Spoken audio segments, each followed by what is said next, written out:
Shalom, Bapak, Ibu, dan saudara-saudari yang terkasih di dalam Tuhan. Kebenaran saat ini berjudul berani mempertaruhkan. Saudara-saudara, ketika dikatakan di dalam Roma 3 ayat 23 bahwa semua manusia telah kehilangan kemuliaan Allah, sejatinya hal itu hendak mengatakan bahwa mestinya kita memiliki kemuliaan itu. Dan kalau Tuhan Yesus datang menyelamatkan kita, mestinya menemukan kemuliaan itu, ya. Kalau Tuhan Yesus datang menyelamatkan kita, mestinya kita menemukan kemuliaan itu. Dan Tuhan Yesus menawarkannya juga.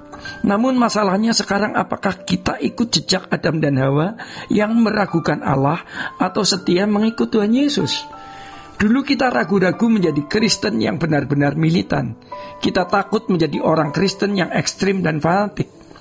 Maka kita menjadi orang Kristen yang mengalami penghalusan, tidak menjadi orang Kristen orisinil, Kristen yang dihaluskan dalam arti Kristen yang telah menjadi Kristen palsu. Jadi pendeta terhormat, ia dapat mengalami penghalusan. Padahal seorang pelayan Tuhan harus melayani, ya. Jangan sampai kita meninggal dunia tapi kita tidak dibentuk, tidak digarap oleh Allah karena mengalami penghalusan tadi. Bapak, Ibu, dan saudara-saudara, kita harus belajar untuk mengalami perubahan tersebut. Jangan sampai kita meragukan Tuhan. Mungkin kita mengaku bahwa kita tidak meragukan Tuhan. Kalau benar kita tidak ragu, apa yang berani kita pertaruhkan? Artinya seberapa kita telah berinvestasi dalam perjuangan menjadi anak-anak Allah. Baik itu baik, ya. Kebaikannya jangan diukur dengan anak-anak yang sehat, lulus dari perguruan tinggi, mendapat pekerjaan yang baik. Itu berkat Tuhan, tapi jangan mengukur kebaikan Tuhan hanya di situ, ya. Jangan mengukur kebaikan Tuhan hanya pada mujizat, hanya pada keberhasilan, hanya kepada kesuksesan. Walaupun kita memerlukan mujizat, memerlukan keberhasilan, tetapi mari kita melihat kebenaran firman Tuhan bahwa Allah baik, di mana Allah berkenan menjadikan kita sebagai anak-anak Allah. Allah semesta alam, ya, yang menciptakan langit dan bumi. Allah yang maha mulia berkenan dipanggil Bapa. Jadi sejatinya menjadi kekhawatiran kita ketika kita tidak mampu menghayati identitas diri kita sebagai anak-anak Allah, karena kita tidak berjalan bersama Tuhan dengan benar. Menjadi anak Allah adalah kesempatan yang luar biasa, ya. Kebaikan Allah dibuktikan dengan mengutus putra tunggalnya Tuhan Yesus Kristus, memikul dosa kita, membenarkan kita di hadapan Allah, melengkapi kita dengan Roh Kudus, menyediakan Injil kerajaan Allah yang berkuasa menyelamatkan kita atau yang membebaskan kita. Seberapa kita bertaruh dan memberikan respon terhadap karya Allah ini. Tapi faktanya, ya, namun faktanya hampir semua orang berlaku demikian, yaitu tidak melihat bahwa proses keselamatan yang mau mengembalikan kita ke rancangan Allah semula untuk menemukan kemuliaan Allah itu sebagai hal yang bernilai tinggi. Maka akibatnya banyak orang Kristen tidak berani mempertaruhkan hidup sepenuh hidupnya, ya.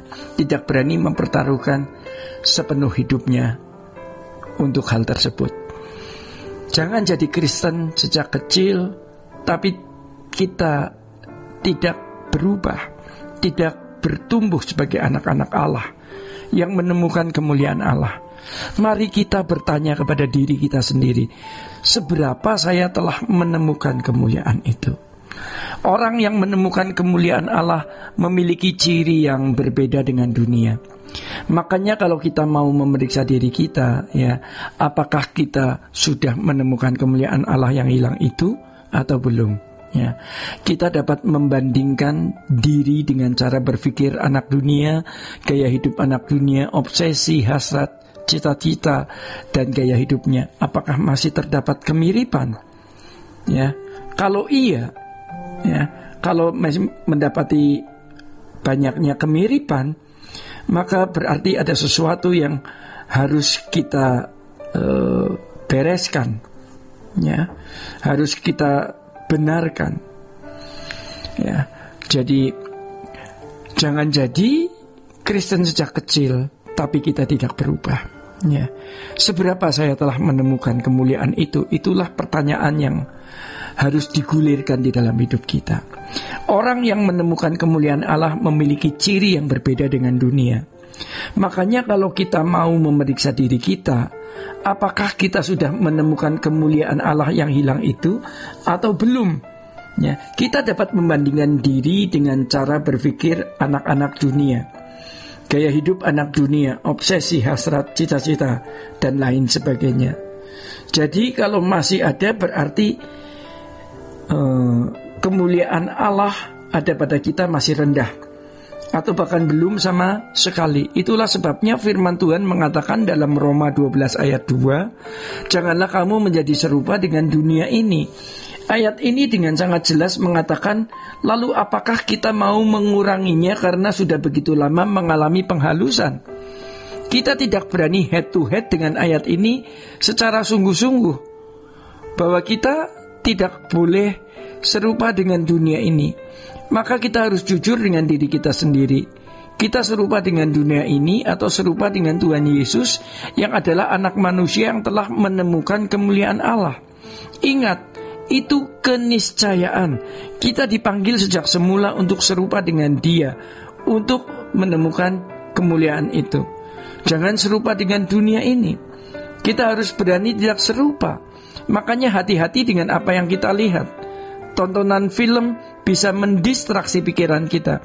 Bukan hanya film porno, melainkan film biasa pun bisa mengacaukan pikiran kita karena filosofi atau spirit yang dipancarkannya salah. Firman Tuhan mengingatkan kita, berubahlah oleh pembaharuan budimu.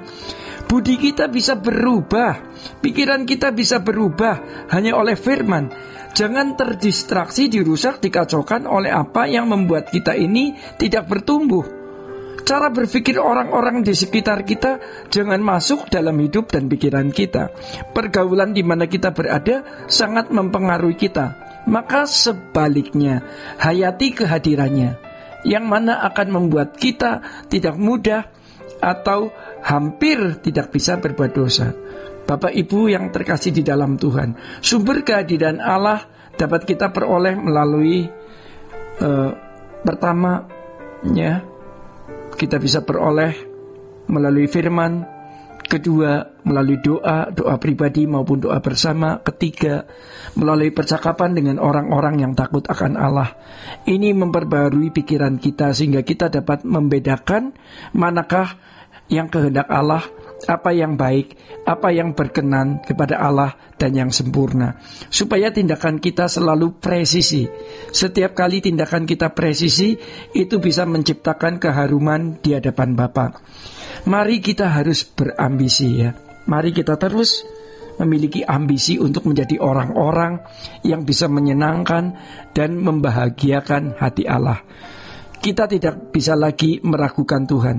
Jangan mencurigai Tuhan, sebab ini yang membuat orang tidak berani militan dan menjadikan Tuhan segalanya dalam hidupnya. Sebaliknya, beranikan diri kita untuk memilih Tuhan, pilihan yang lahir dari hati yang tulus. Bapak, Ibu, dan saudara-saudari yang terkasih di dalam Tuhan, demikian kebenaran saat ini. Tuhan Yesus memberkati. Sola Gracia.